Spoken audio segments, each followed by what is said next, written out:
அனைவருக்கும் வணக்கம். Online நஸ்தோ Trichy TV, எளிமை யதார்த்தம் கலந்த ஜோதிடம். வணக்கம் நண்பர்களே.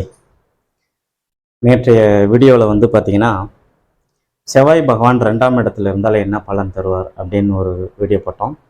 இந்த செவ்வாயில் நட்பு வீட்டில் இருந்தால் என்ன, பகை வீட்டில் என்ன, ஆட்சி வீட்டில் இருந்தால் என்ன, உச்சம் வீட்டில் இருந்தால் என்ன அப்படின்னு ஒரு 4 கேட்டகரி போட்டோம். இப்போது செவ்வாய் 4ஆம் இடத்துல இருந்தால் என்ன பலன் தருவார் அப்படிங்கிறது பார்க்கலாம். எப்போவுமே ஒரு வீடியோ நான் போடுறேன் அப்படின்னா, ஒரு சில பேருக்கு இப்போ ஒரு கடன் யாருக்கு தீரும் அப்படின்னு சொல்லி ஒரு வீடியோ போட்டு ஓடிட்டுருக்கு. அந்த வீடியோ பார்த்தீங்கன்னா, அதில் ஒருத்தர் கீழே கமெண்ட் பண்ணியிருந்தார். நீங்கள் என்ன சொல்ல வரீங்கன்னு எனக்கு புரியல அப்படின்னாரு. ஒரு உதாரண ஜாதகம் போட்டு அவருக்கு வாழ்நாள் முழுக்க கடன் தீரவே இல்லைங்கிறத விலகி சொல்லிட்டு இருக்கிறேன், ஆனால் அவருக்கு எதுவும் புரியல அப்படிங்கிற மாதிரி பதில் சொல்கிறார். ஓகேங்களா? இது ஒரு வகையில் நம்ம வீடியோ பார்த்து, சார் உங்கள் வீடியோ பார்த்தே நான் ஜோதிடம் கற்றுட்ருக்கிறேன்னு சொல்கிறத கேட்டு நான் சந்தோஷம் அடைய போகிறது இல்லை, இந்த மாதிரி கமெண்டை பார்த்து நான் வருத்தம் அடைய போகிறதும் இல்லை அப்படிங்கிறத சொல்லிட்டு, நான் என்ன சொல்ல வரேங்கிறது கண்டிப்பாக உங்களுக்கு புரியும். சரிங்களா? அதே அமைப்பில் இன்றைக்கி நம்ம பார்க்கலாம். செவ்வாய் 4ஆம் வீட்டில் இருந்தால் என்ன பலன். செவ்வாய் 4இல் இருந்தாலும் என்ன பலன் சொல்லி பார்ப்போம். போர்டில் உங்களுக்கு தெரியல அப்படின்னா அந்த யூடியூப்பை பார்க்கும்போது யூடியூப்பை ஜூம் பண்ணி பாருங்கள், போர்டு நல்லா தெளிவாக தெரியும் அப்படிங்கிற ஒரு அமைப்பு. சரிங்களா? சரி, செவ்வாய் 4இல் இருந்தால் என்ன பலன் அப்படின்னு சொல்லி நம்ம இன்னைக்கு பார்க்கலாம். வழக்கம் போல் நேற்று சொன்ன மாதிரி தான். எப்படி? ஒரு நட்பு வீட்டில் செவ்வாய் 4ல், ஒரு ஆட்சி வீட்டில் இருந்தால் என்ன, ஒரு சமம் வீட்டில் அதாவது சமமத்தை விட பகை வீட்டில் இருந்தால் என்ன, அதே மாதிரி திக்பலத்தில் இருந்தால் அவருடைய பார்வை எப்படி இருக்கு, 4ஆம் இடத்துல இருந்தால் அவருடைய நிலைமை என்னன்னு சொல்லி நம்ம இப்போ பார்ப்போம். சரி, ஃபஸ்ட்டு மீன லக்னம், செவ்வாய் 4ஆம் இடத்தில் இருக்கிறார். நல்ல கவனிங்க, நான் நேற்றே சொன்னேன், செவ்வாய்க்கு 4ஆம் பார்வை, 7ஆம் பார்வை, 8ஆம் பார்வை, 3 பார்வை இருக்கு. செவ்வாய் ஒரு முக்கால் பாவர், அதுக்குள்ளார கால் சுபர் அப்படிங்கிற ஒரு விஷயம் இருக்கு. எல்லாத்தையும் நம்ம அனலைஸ் பண்ணி தான் இப்போ பார்க்க போகிறோம். சரிங்களா? சரி, அந்த அமைப்பில் நல்லா கவனிங்க. செவ்வாய் மீன லக்னம், லக்னத்துக்கு 4ஆம் இடத்துல இருக்கிறார். இவருடைய பார்வையை பாருங்களேன். இவருடைய 4ஆம் பார்வை பாருங்க, 7ஆம் இடத்துல தொடங்குது. அதே மாதிரி 10ஆம் இடத்துல தொடங்குது, 11ஆம் இடத்துலையும் இவருடைய பார்வை விழுது. அப்போ லக்னத்துக்கு அவரு 2ஆம் அதிபதியும் 9ஆம் அதிபதியும் ஆகிறார். ஓகேங்களா? சுபருடைய அமைப்பாக வரார். ஆனா அவரு போய் உட்காந்துருக்கிற வீடு பகையான வீட்டில் உட்காந்துடுறாரு. ஃபர்ஸ்ட் நம்ம இந்த பகையை தான் எடுத்திருக்கோம். பகையுடைய வீட்டில் உட்காந்துருக்கிறாரு. இந்த வீட்டில் பகை அடைஞ்சு அவர் 7ஆம் இடத்தை பார்க்கும்போது 7ஆம் இடத்தை கெடுக்க தான் செய்வார். புரியுதுங்களா? 7ஆம் இடத்துல ஒரு பிரச்சனையை கொடுக்க தான் செய்வார். மனைவி நம்ம கிட்ட சண்டைப்பிடி வம்புழுக்கக்கூடிய ஒரு பெண்ணா இருக்கும். அவங்களுடைய வாய் சாமர்த்தியம் அதிகம் இருக்கக்கூடிய ஒரு தன்மையை தரும். அதே நேரத்தில் வீடு, மனை, வாகனம், இந்த பொருள் காரகத்துவத்துக்கு ஓரளவுக்கு நல்ல பலன் உண்டு. உயிர் காரகத்துவத்துக்கு இந்த பிரச்சனையை தருவார். சரி, அப்படியே அவர் 7ஆம் பார்வையாக 10ஆம் இடத்தை பார்க்கிறார். 10ஆம் இடம் பார்த்தீங்கன்னா மாமியாருக்குரிய வீடு. அப்போ மாமியாருக்கும் இந்த ஜாதகருக்கும் ஒத்து போகாது, சண்டையாக இருக்கும். இவங்களுடைய போக்கு அவங்களுக்கும், அவங்களுடைய போக்கு இவங்களுக்கும் பிடிக்காது அப்படிங்கிற ஒரு தன்மையை கொடுக்கும். சரி, அதே அமைப்பில் அவர் 11ஆம் இடத்தையும் பார்க்கும்போது பார்த்தீங்க அப்படின்னா 11ஆம் இடத்துல லாபம் கொஞ்சம் குறைச்சி தான் வரும். இந்த மீன லக்னம் அவர் 2ஆம் அதிபதி 9ஆம் அதிபதியாக இருந்தாலுமே செவ்வாய் 4ஆம் இடத்துல பகை பெற்ற வீட்டில் அமரும் போது அவர் இப்படித்தான் இங்கே பலனை தருவார் அப்படிங்கிறது முதல்ல நம்ம தெரிஞ்சுக்கணும். சரிங்களா? சரி, ஃபஸ்ட்டு நம்ம பகை வீட்டை போட்டோம். சரிங்களா? அதன் பிறகு நம்ம ஒரு ஆட்சி வீட்டை போடுவோம். சிம்ம லக்னம், இங்கே ஒரு ஆட்சி. இப்போ இவருடைய ரோல் இந்த லக்னத்துக்கு ராஜயோகாதிபதி. போன போன வீடியோலயே நான் அதை தான் சொல்லியிருப்பேன். சிம்ம லக்னத்துக்கு ஒரு ராஜயோகாதிபதி. இவருடைய பார்வை பாருங்க எல்லா இடத்துலையுமே இந்த 4ஆம் இடத்துல இருக்கக்கூடிய கிரகம் வந்து பார்த்தீங்கன்னா 7ஆம் இடத்தையும் 10ஆம் இடத்தையும் 11ஆம் இடத்தையும் பார்க்கும். அப்போ இது 7. அதன் பிறகு பார்த்தீங்கன்னா 10, 11 இந்த 4 வீட்டையும் பார்க்கும், இந்த 3 வீட்டையும் பார்க்கணும்னு வச்சுக்கோங்க. அப்போ அந்த அமைப்பின்படி இங்கே அவர் ஆட்சி பலம் பெற்று ராஜயோகாதிபதி ஆகி 7ஆம் இடத்தை பார்க்கும்போது இங்கே மனைவியால் பிரச்சனையும் தருவார், யோகத்தையும் தருவார். நம்ம போன லக்னத்துக்கு பிரச்சனையை மட்டும்தான் தருவார்னு சொன்னோம். இந்த லக்னத்துக்கு பிரச்சனையும் தருவார், யோகத்தையும் கொடுப்பார். முக்கால் பகுதி பிரச்சனையை கொடுத்துட்டு கால் பகுதி யோகத்தை தருவார். மனைவியால யோகம் இருக்கும். மனைவி வந்து ரொம்ப கண்டிஷன் பண்றவங்களா இருப்பாங்க. பட் அந்த கண்டிஷன்ல ஒரு லாஜிக் இருக்கும், ஒரு நியாயம் இருக்கும் அப்படிங்கிற ஒரு தன்மையை இங்கே சொல்லலாம் அப்படின்னு அர்த்தம். சரி, சிம்ம லக்கணத்துக்கு ஒரு ராஜயோகாதிபதி ஆகி 4ஆம் இடத்துல இருக்கும்போது அவருடைய பார்வை 7ஆம் இடத்துக்கு 10ஆம் இடத்துக்கு 11ஆம் இடத்துக்கு கிடைக்கும். இங்கே அவர் 7ஆம் இடத்தை பார்க்கும்போது முக்கால் பகுதி மனைவியால் பிரச்சனையும் கால் பங்கு மனைவியால் யோகமும் இங்கே அமையும் அப்படின்னு அர்த்தம். நல்லா கவனிச்சுக்கணும். லக்னத்துக்கு தகுந்த மாதிரி செவ்வாயினுடைய பலத்துக்கு தகுந்த மாதிரி அவருடைய பார்வைகள் பலன் மாறும். அதுல மாற்று கருத்தே கிடையாது. அப்போ 4ஆம் இடத்துல செவ்வாய் இருக்கும்போது அவர் நிஷ்பலமாக இருந்தாலும் அவர் வந்து 7ஆம் இடத்தை ஆட்சி பெற்று பார்ப்பது, அதன் பிறகு 10ஆம் பாவத்தை பார்ப்பது, 11ஆம் பாவத்தை பார்ப்பது.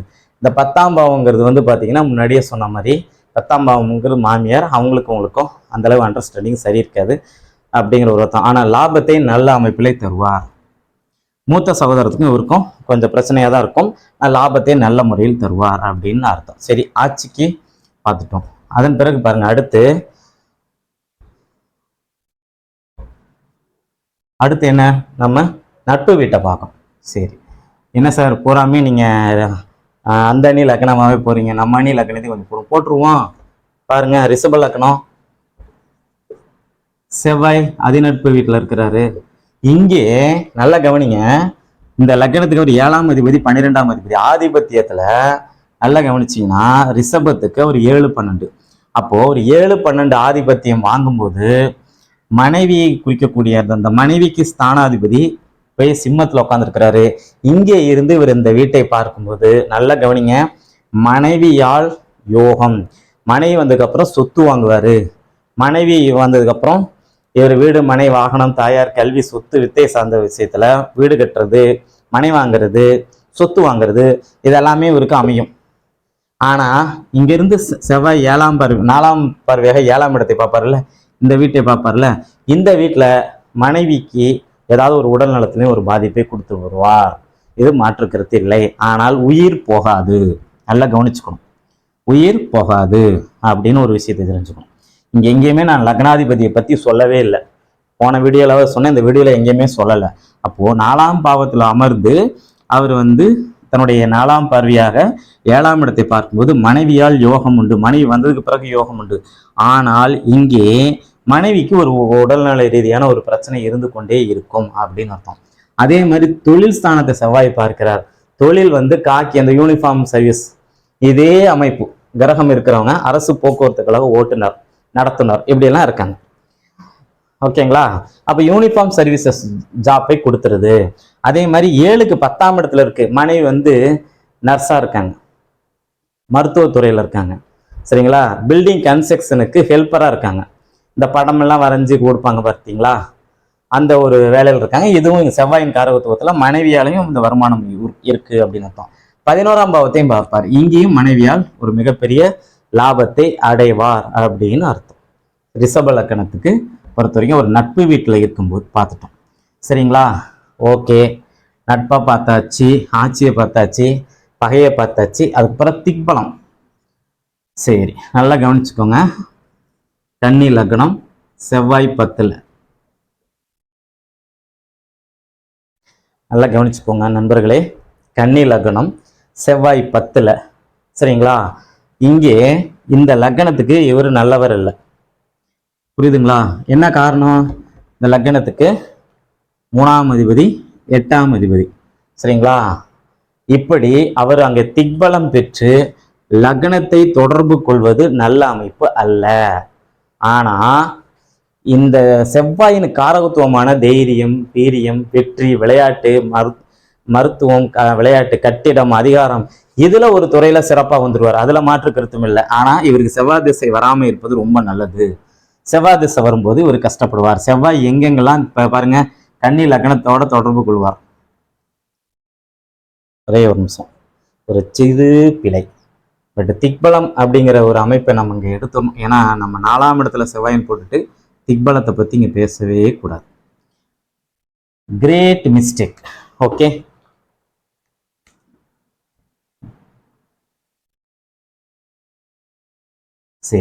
சரி பண்ணிடுவோம். கன்னி லக்னம், செவ்வாய் 4ஆம் இடத்துல இங்கே தான் போகணும். அப்போ இந்த வீட்டில் அவர் நல்ல நட்பு நிலைமையில் இருக்கும்போது இங்கே இருந்து அவர் பார்க்கக்கூடிய 7ஆம் இடத்துக்கு எடுக்க மாட்டார். ஏன்னா கேந்திராதிபதி தோஷம். இந்த வீட்டை செவ்வாய் பார்க்கும்போது இங்கே ஒரு நல்ல அமைப்பை கண்டிப்பாக தருவார். 10ஆம் வீட்டை பார்க்கும்போது விளையாட்டு, அதிகாரம், இதை சார்ந்த ஒரு விஷயத்துல மருத்துவம், இன்ஜினியரிங், கட்டிடம், இதை சார்ந்த ஒரு வகையில நமக்கு யோகத்தையும் தருவார். இங்கே லாபத்தை சற்று குறைத்து தருவார். இவ்வளவுதான் இந்த கன்னி லக்னத்துக்கு செவ்வாய் 4ஆம் இடத்துல இருக்கும்போது நடக்கும் அப்படிங்கிற ஒரு அமைப்பை பார்க்கலாம். சரி, அதன் பிறகு இன்னொரு அமைப்பு இருக்கு, நீச்சம். நம்ம இங்க எழுதலை, அதுக்கு பதிலாக தான் திக்பலம் எழுதிட்டேன். நீச்சம்.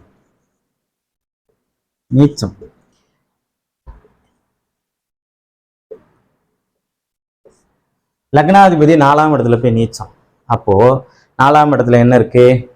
வீடு, மனை, வாகனம், தாயார், கல்வி, சொத்து. இங்க தாயாருக்கு ஒரு உடல்நல ரீதியாக ஒரு பாதிப்பு இருக்கும். உடல்நல ரீதியாக மட்டும்தான் பாதிப்பு இருக்குன்னு சொல்ல முடியாது. வீடு, மனை, வாசல், இதை சார்ந்த ஒரு பிரச்சனையும் லக்னாதிபதியை 4ஆம் இடத்துக்கு போவார். இதெல்லாம் தேடிக்கிட்டு இருப்பார் அவர். எங்கே வீடு, எங்கே மனை, எங்கே வாகனம் அப்படின்னு ஒரு தேடிக்கிட்டு அதன் பிறகுதான் ஒரு காலகட்டத்துக்கு பிறகுதான் இங்கே ஒரு யோகத்தை தருப்பார். 7ஆம் இடத்தை நீச்சம் அடைஞ்சு பார்க்கிறார். சரிங்களா? மனைவியை ஏதாவது ஒரு வகையில நோய்வாய்ப்படுத்தி, சரிங்களா, மனைவிக்கு மருத்துவ செலவு பண்ணி அதன் மூலமா ஒரு பிரயத்தை இங்கே கண்டிப்பாக அவர் கொடுப்பார் அப்படின்னு அர்த்தம். 10ஆம் இடத்தை நீச்சம் அடைஞ்சு செவ்வாய் பார்க்கிறார். இங்கேயும் பார்த்தீங்கன்னா பலன் சற்று மாறுதலான பலன் தான் இருக்கும். தொழில் கொஞ்சம் அப்பப்போ இடம் மாறுற மாதிரி ஒரு தொழிலாக அமையும் அப்படிங்கிற ஒரு விஷயம் இருக்கு. 11ஆம் இடத்தை பார்க்கும்போது இங்கே லாபஸ்தானத்தையும் பார்த்தீங்கன்னா பார்க்கும்போது இந்த லக்னத்துக்கு 11ஆம் இடத்தை செவ்வாய் லக்னாதிபதியாகி பார்ப்பது நல்லது அல்ல. அந்த வகையில் நீச்சம் அடைஞ்ச செவ்வாய் 11ஆம் இடத்தை பார்ப்பது தோஷத்தை தரும். லக்னாதிபதிங்கிற ஒரு முறையில் லக்னத்துக்கு பாதிப்பை ஏற்படுத்தும் அப்படின்னு சொல்லலாம். சரிங்களா நண்பர்களே? செவ்வாய நேற்று 2ஆம் இடத்துல இருந்தா எங்கெங்கெல்லாம் பார்த்து என்னென்ன பிரச்சனை தருவாருன்னு சொன்னோம். இப்போ 4ஆம் இடத்துல இருந்தா என்னென்ன பலன் தருவாரு அப்படிங்கிற ஒரு விஷயம் சொல்லியிருக்கோம். இப்படி நீங்க எல்லா வீட்டுக்கும் வச்சு நீங்க அதை பார்த்துக்கணும் அப்படின்னு அர்த்தம். ஏன்னா அப்படி பார்க்கும்போது செவ்வாயுடைய பலனை நம்ம கரெக்டா கணிக்க முடியும் தவிர வேற எந்த வகையிலையும் செவ்வாயுடைய அமைப்பை சரியாக கணிக்க முடியாது அப்படிங்கிற ஒரு விஷயத்த நீங்க புரிஞ்சுக்கணும். பொதுவா செவ்வாய் 4ஆம் இடத்துல இருந்தா வீடு அமையாது, வாகனம் அமையாது, சொத்து அமையாது அப்படிலாம் நம்ம சொல்றதை இன்னையோட நிறுத்திடணும். ஏன்னா நம்ம போட்ட எல்லாமே உதாரண ஜாதகத்தினுடைய அடிப்படையிலேயே நம்ம போட்டோம். அவங்களுக்கு செவ்வாய் தசை நடந்துச்சு, இந்த பலன்லாம் நடந்துச்சு அப்படிங்கிற முறையில தான் நம்ம இதை போட்டோம். எல்லாமே நான் ஒரு சின்ன அவுட்லைன் தான் கொடுத்துருக்கேன்.